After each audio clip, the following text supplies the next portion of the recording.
Hey there YouTube, this is GunDude73 bringing another knife video. I know it's been a while. Today we're looking at a new knife, recently released. This is a Hinderer, obviously, and this is the Full Track with N390, and there's the rest of the stats on it. The knife itself is right here, and it's very nice overall. I really do like it. What's interesting to me about this knife is how different it is. You know, it represents, to me at least, a departure from, say, the XM series, which has been around a long time, but is also, you know, their bread and butter, at least in my opinion. In terms of what drew me to this knife, I really like the half tracks design, but I don't care for knives that are that small. I like them a bit larger. So when they said, hey, we're gonna make a bigger full track, I thought, all right, let's see what that looks like. And I saw this knife and I thought to myself, wow, that thing looks really nice. You know, I like the blade profile, the swedge up top, the fuller is very good looking. You know, the handle, a bit interesting. You know, when I looked at it at first, I wasn't sure how this would work here. What I will say is that it is very ergonomic. When you hold on to it, it's very comfortable in the hand, so it is good from that sense. I really dig it. From an ergonomic standpoint, very comfortable to hold on to this knife. It's not uncomfortable. There's no hot spots. Every edge and corner has been, you know, chamfered and gone over, so there's no rough or hard or sharp edges anywhere where there need to be. But it's a very comfortable knife to hold on to. You can get this in a number of different configurations. The standard is a 20 CV blade.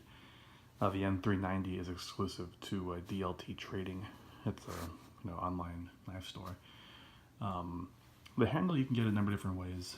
It's interestingly different than, say, an XM series because, you know, the XM you have obviously the titanium lock side, and you have usually either a G10 or a carbon fiber or maybe a full titanium front scale.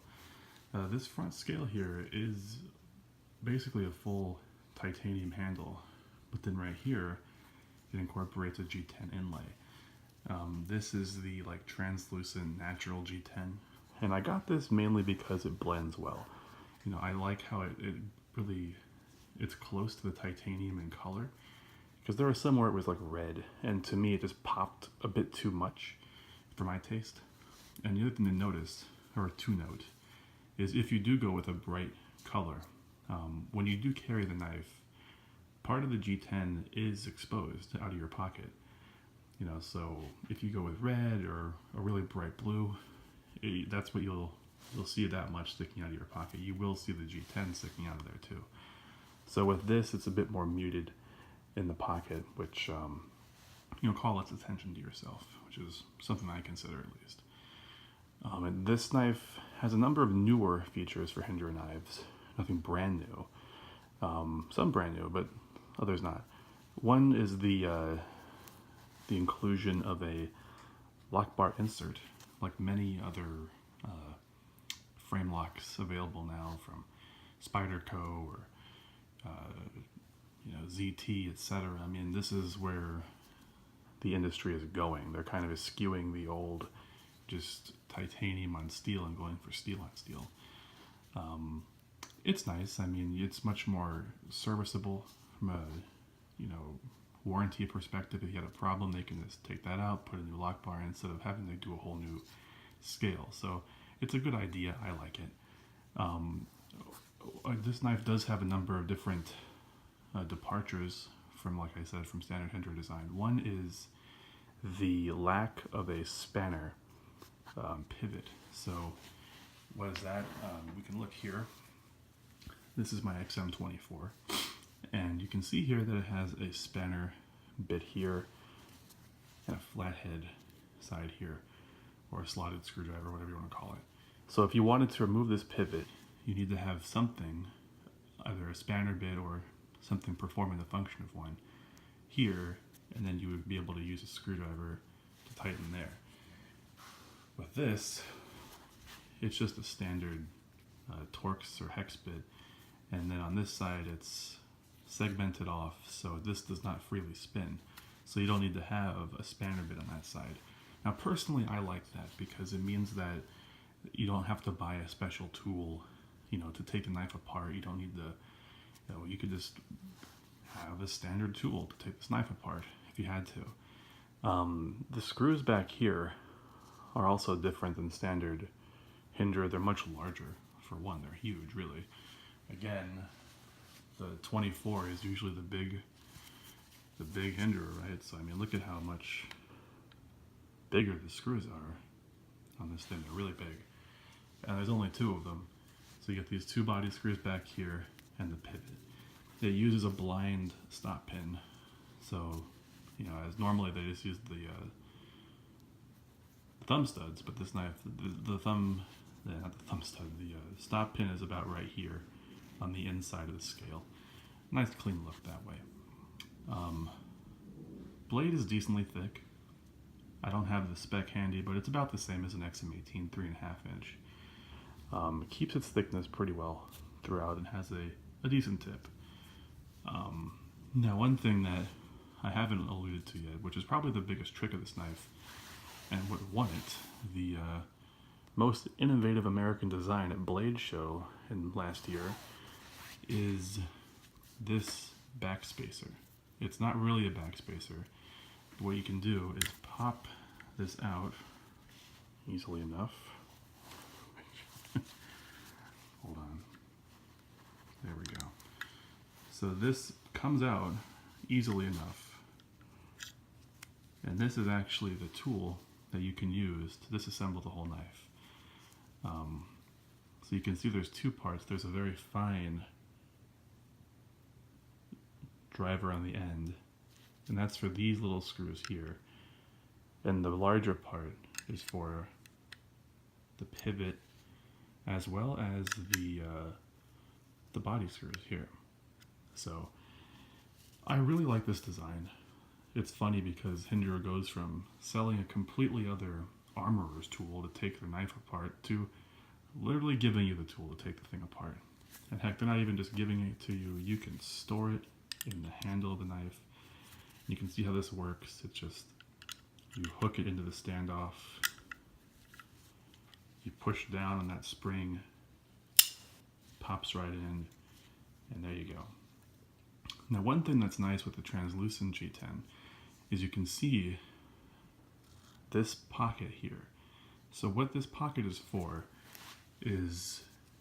the tri-way pivot system. When you get the knife, sorry about that, you get the little bag it came in. You get the peanuts, you get some stickers, but you also get these. These are the extra washers. So what the tri-way pivot is tri meaning 3. You get 3 different ways to have your pivot set up. It comes from the factory with bearings, but there's also bronze phosphorus and Teflon. Personally, I'm not going to take the bearings out. I like the bearings, but what you can do is actually store the excess hardware in this pocket. That's why the little tiny screw bit on the end can take these scales off. So you could store them in there and swap them on the fly. Personally, I don't want to do that because one, you could actually see them and that would look kind of weird, and it would also rattle around if they were in there. Because that's the thing too, is this kind of has let me see it here, a bit of a hollow noise to it. So I can appreciate what they were doing, but for me personally, it's not something I plan on doing or plan on utilizing. Now, one thing to me, a couple things about this knife to note if you're going to buy it, if you want to purchase it, is what you want to use it for. If you're just going to be EDCing this, it is a very large knife, but it's, not so heavy, but it's very, very wide, and it takes up a lot of room in your pocket. So that's one thing to note. The other thing is because this scale here on this side is textured, there's nothing underneath the clip that's smooth. It's basically pushing into that texture. So when you go to put this in your pocket, it just really ratchets itself in there. So it has a tendency to, I could see this really shredding the ends of the the lip of your pocket if you don't bend it out a bit to release some of that tension. So one thing to note. One thing I've also noticed is that the lock bar on this has been very sticky for me. So of course it doesn't do it on video, but sometimes it will stick and it'll get really stuck on there. And there we go. There is one. I'm not sure if it has to break in still, but just something to look out for. The interesting thing too is I, at the same time, got another new Hinderer, which is this 3.5 inch XM18 that has the same lock bar insert. This one does not stick at all. So I don't know if it's just related to this knife being newer and have to dial it in or what, but it's food for thought. So one thing we can look at here is just some size comparisons on the Full Track. It has about a 3 3/4 inch blade. And I'll compare it with some other Hinderers. Here's the XM24, which is a larger knife, heavier knife, a good bit longer. Similar cutting edge though. Got a ZT here. This is the 462 Sinkovich.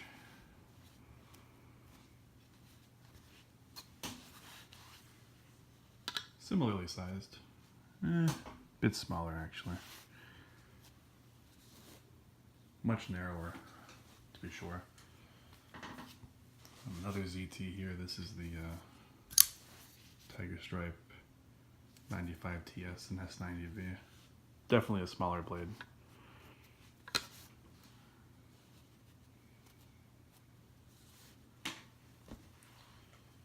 And who could have it without the paramilitary too?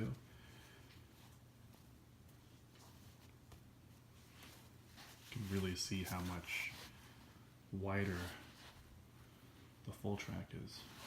Very wide, especially in this area.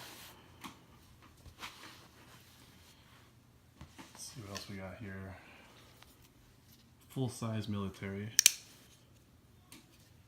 This is the carbon fiber S90V with the tie frame lock.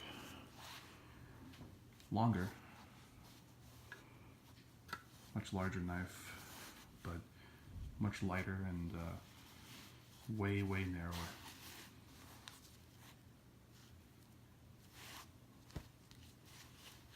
Move this out of the way. And lastly, we have a 3.5 inch XM18.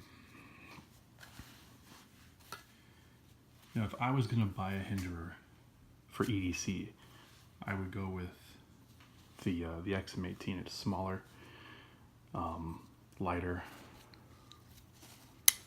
You get the same blade thickness. This is definitely a unique piece, and I don't regret buying it. I'm glad that I own it, but it is very large. That's the main thing to note if you're going to want to carry this thing. You know, I would, if you're going to, it's worth checking to see if it might be too big for you. It's very broad blade, very broad handle, comfortable, nice knife, and I really like the design. But just to note on that overall size and the pocket clip G10 texturing on your pocket and etc. But overall, a very interesting knife, a very innovative design by Hinderer, and really good to see these available. So check them out. Thanks for watching, and if you have any questions, leave them in the comments section below. Thank you.